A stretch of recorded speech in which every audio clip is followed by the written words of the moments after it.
So as we turn our eye towards the general election with a potential matchup between Joe Biden and Donald Trump, a number of key issues are really starting to come to the fore.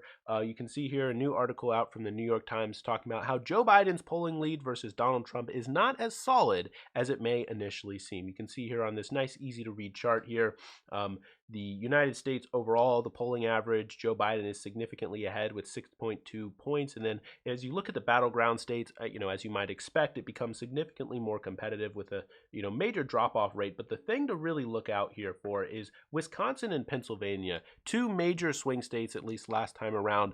Biden barely holding on to this thing with 1.1 and 2.1 points respectively. So you can see, that's really a situation where it does seem as though, like a lot of people are saying right now, Donald Trump's reelection is going to end up being essentially a referendum on the coronavirus. I was saying, I made videos at the time, few months back before it was, like in January and December, I basically said that Joe Biden honestly was going to have a really hard time against Donald Trump. I didn't think that he was, had really any chance against Donald Trump. I thought that, Bernie Sanders was a much stronger candidate, but it's going to be in a situation where, in the same way that Joe Biden accidentally, kind of by an accident of history, won the Democratic nomination, he might, by an accident of history, somehow win the presidency as well. It's a coin flip at this point. But when it comes to this coronavirus response, if you look at it here, Donald Trump actually did see a significant spike when it came to this coronavirus thing. Significant bump when it came to the approval rating. This is just the 538 overall Donald Trump's approval rating. He did see a bit of a bump, significantly so.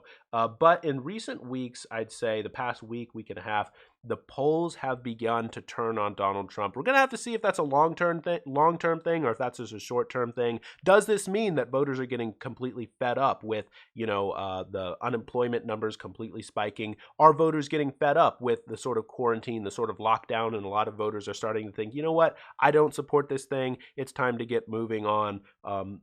Is this, are voters essentially turning on Donald Trump? We're going to have to see long run how this thing ultimately plays out. But as you can see here, a lot of these battleground states really tenuous on the numbers. Texas, but you could also argue that it's the other way around too, because Texas 2.2 for Donald Trump. Could it turn blue? Could Texas go blue? It seems like we've been talking about this forever. But some of the demographics, some of the, sort of suburban expansion does suggest that Texas could turn blue. But on the flip side, it is a situation where because of the fact that we've taken up, the Democratic Party has really adopted a lot of sort of suburban, especially suburban white women into the party. It's a situation where because of that, the Democrats have had to moderate on a lot of economic issues, leading to a situation where the white working class, especially, whites without a 4-year degree, as you can see here, have become significantly less in favor of Democrats, right? You can see here Donald Trump having a significant, like 20, maybe even 30 points. It's hard to read that chart here. 30 point, 25, whatever point lead over Joe Biden, again, among white voters with no 4-year education. And not really even Joe Biden not even really making any kind of sort of any moves towards taking any support from Donald Trump. Some people were arguing, I didn't necessarily argue this, but some people were arguing that actually Joe Biden is going to be the most effective against Donald Trump because he has that sort of compelling story, compelling narrative that is going to really appeal to white working class individuals, and so he would be able to sort of chip away at Donald Trump's base. That's what some people were arguing. Well, that doesn't seem to be bearing out, in the numbers, at least as of yet. You can see here, actually possibly even expanding a little bit his lead when it comes to non-white, white with a no 4-year education, and Joe Biden not really expanding his lead at all over, relative to Hillary Clinton when it comes to whites with a 4-year education, especially with, other concerns here. Now, it is a little bit silly to sort of lump in together all non-white voters, but you can see here there was a massive bump here when it comes to non-white voters into the Democratic Party with the election, with the nomination of Barack Obama in 2008. But we've been seeing that sort of consistent slide with non-white voters sort of running away or leaving the Democratic Party really hemorrhaging a lot of non-white voters over the years, sort of returning to the 04 levels of non-white voters. We'll have to see if that continues. Some people were thinking, and sort of giving Democrats a significant advantage, thinking that non-white voters would remain steady from 2016, thinking that, well, we had a white Hillary Clinton last time around on the top of the ticket, thinking that if we have a worst case, we have another.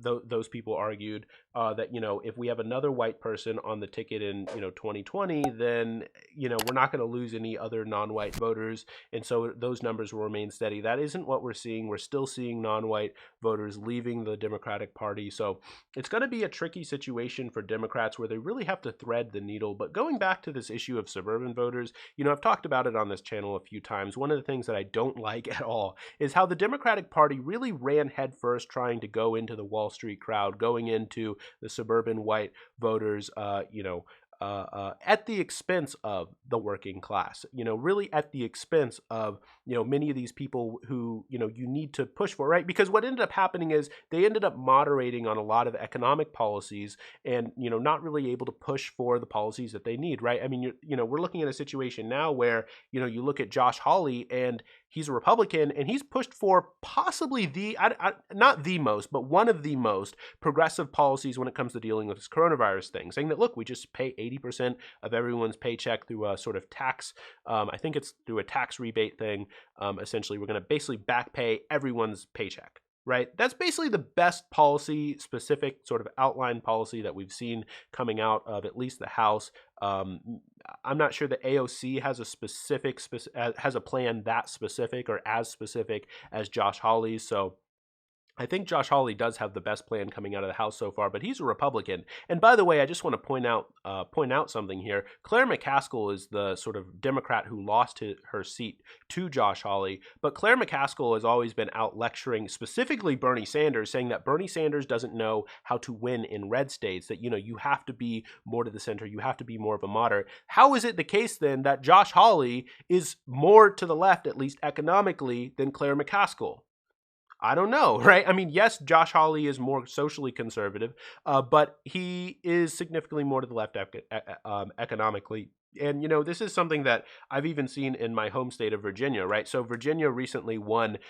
They flipped the House to the Democrats, but honestly, the policies that they've been pushing for are really just the policies of the sort of suburban Northern Virginia class of voters, not really interested in, some of the things that they supported, for instance, a number of the union proposals, which they supported supposedly when they were in the minority. Now suddenly that they're in the majority, they can't even bring these proposals to a vote, so it's actually really sad, some of the things that's happening where, the actual sort of left wing of the party was hemorrhaged out of the Democratic Party in order to sort of make room for these suburban voters. And it's a situation now where, it had its side effect, right? Where, you go back to those polls I was just showing you, and a lot of these, formally, consistently Democratic states are switching over Republican. And so you thought you were making wins. It was a good tactics, but it's bad strategy in the long run. It doesn't seem to be particularly effective. And it's really sad to see. It's really, really sad to see. Anyway, that's just sort of my opinion, my thoughts on this thing. So anyway, if you like the video, I'd really appreciate it if you hit the like button